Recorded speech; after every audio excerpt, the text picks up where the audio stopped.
सुस्वागतम सुस्वागतम। श्री गणेश मित्र मंडल प्रेमनगर सा राजा गोरेगांव पश्चिम यहाँ उपस्थित सभी गणेश भक्तों का हार्दिक स्वागत करते हैं और आपके सामने प्रस्तुत करते हैं मूषक युद्ध।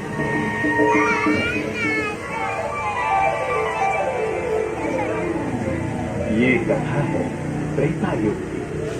देवता स्वर्ग लोक में और मानव पृथ्वी पर शांति से वास्तव्य कर रहे थे। उस समय मूषक नाम का एक असुर तपश्चर्या करने बैठा था। उसके कठोर तपश्चर्या से ब्रह्मदेव ने प्रसन्न होकर उसे वरदान दिया। उस वरदान से बलवान होकर मूषक उन्मत्त हो गया और उसने प्रलय मचा। मूषक ने देवलोक पर आक्रमण किया। सारे देव कंपित हो उठे और कैलाशपति देवाधिदेव श्री महादेव की शरण में आए। रक्षा देवाधिदेव, रक्षा करो, हमारी रक्षा करो। क्या हुआ?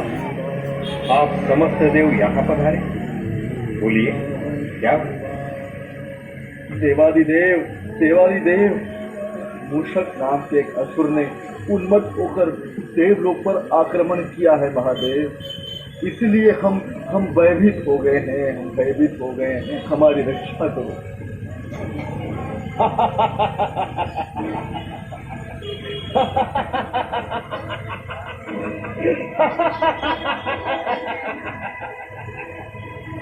मैं हूँ मूषक, तुम हो वो देवाधिदेव महादेव, तुम ही हो वो कैलाशपति जिसने कई बार असुरों का निपात किया।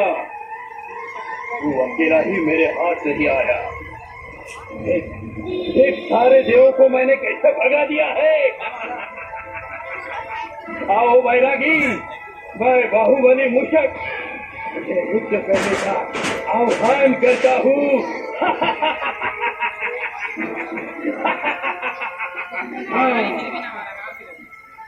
नारायण नारायण। अरे मूषक, तुम्हारी मति भ्रष्ट हो चुकी है। तुम किसके सामने आए हो ये तुम जानते नहीं। तुमने त्रिनेत्रधारी देवाधिदेव शंकर को आह्वान किया। नारायण नारायण। अरे क्रोधित होकर उन्होंने अगर अपना तीसरा नेत्र खोल दिया तो तुम ही नहीं सारा त्रैलोक्य भस्म हो जाएगा। संभल जा। नारायण नारायण। नारद, ये बैरागी क्या मुझे भस्म करेगा?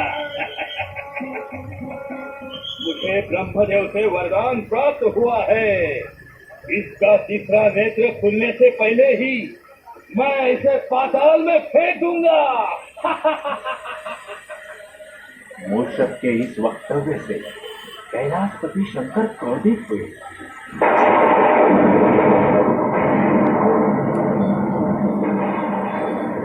उन्होंने रुद्रावतार धारण किया। सारी धरती कांपने लगी। महादेव का रौद्र रूप देखकर देवर्षि नारद समझ गए कि अभी तीसरा नेत्र खुलेगा और सारा विश्व भस्म हो जाएगा। महादेव का क्रोध शांत करने के लिए महर्षि नारद ने श्री गणेश जी को आवाहन किया। नारद जी का आवाहन श्री गणेश के कानों तक पहुंच गया और अंतर्ज्ञान से उन्हें सारी स्थिति ज्ञात हुई और बाल गणेश कैलाश पर्वत पर प्रकट हुए। मूषक, मैं देवाधिदेव महादेव का पुत्र गणेश तुम्हें द्वंद्व युद्ध का आह्वान करता हूँ।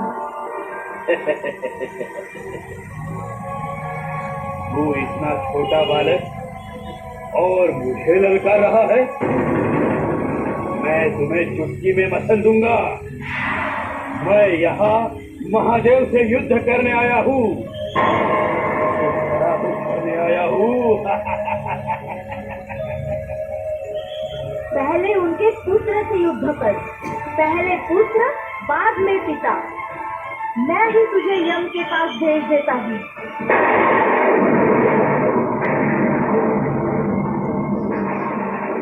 और शुरू हुआ भयानक युद्ध।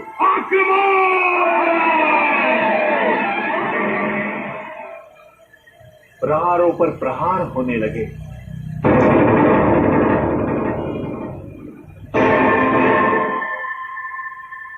और श्री गणेश जी ने अपनी मायावी शक्ति से मूषक को धरती पर पटक दिया और उसके छाती पर बैठकर मुष्टि प्रहार करने लगे। मूषक हतप्रभ होकर गणेश जी के शरण में आए। ये लो।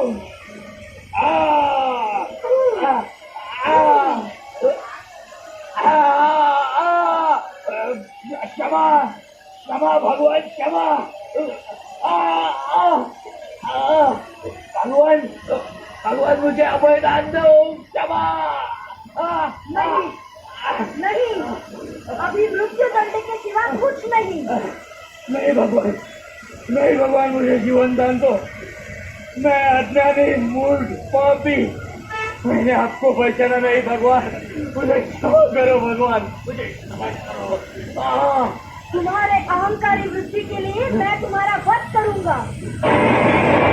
नहीं नहीं भगवान, मुझे क्षमा करो भगवान। मूषक हाथ पैर जोड़ने लगा। तभी माता पार्वती को उस पर दया आई और उन्होंने श्री गणेश से कहा, पुत्र गजानन, उसे अभयदान दे। शरणागत को अभय देना हमारी संस्कृति ही है। नहीं माँ, इसने मेरे पिता का अपमान किया है, मैं इसे जीवन दान नहीं दे सकता। पुत्र, मैं तुम्हें आज्ञा देती हूँ, इस मूषक को जीवन दान दो। उसे क्षमा करो पुत्र। माते माते, आप ही कुछ करो माते, उसे क्षमा करो माते, क्षमा करो। हे मूषक, मैं मेरी माता के आज्ञा का उल्लंघन नहीं कर सकता, इसलिए मैं तुम्हें जीवन प्रदान करता हूँ। तुम्हारे बाहुबल पर प्रसन्न होकर मैं तुम्हें वर देता हूँ कि गणेश चतुर्थी के दिन भक्तगण मेरे साथ तुम्हारी भी पूजा करेंगे। लेकिन तुमने मेरे पिता का अपमान किया है, इसलिए मैं तुम्हें शाप देता हूँ कि गणेश चतुर्थी का दिन छोड़कर बाकी दिन लोग तुम्हें मारते फिरेंगे। तो आओ गणेश भक्तों, हम भी विनम्र भाव से गणेश से प्रार्थना करते हैं।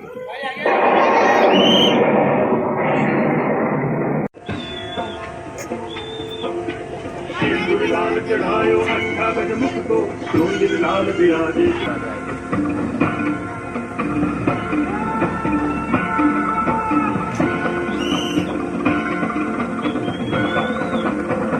कसं वाटलं तुला? चांगला होता, एकदम बघण्यासारखा होता. आणि चालेल, चलचित्र म्हणजे काय? तो हा नवीन होता, याला माहित नव्हतं चलचित्र काय. पप्पू तुला? पप्पू कळलं का उंदराला का मारतात ते? पप्पूला आवड नाही कशामध्ये, त्याच्यामुळे त्याला काय कळालेलंच नाही, मला तरी असं वाटतं. सो सागर, तुला तर कळालं ना? मला कळालं, मस्त वाटलं ना त्यांचं काम. प्रेमनगरचा राजा वाटलं. हा, याने पहिल्यांदाच बघितलं. सो अशाच मी जिथे जिथे मला बघायला भेटेल तिथे तिथे मी तुम्हाला रेकॉर्डिंग करून दाखवेल. चला मग, बाय.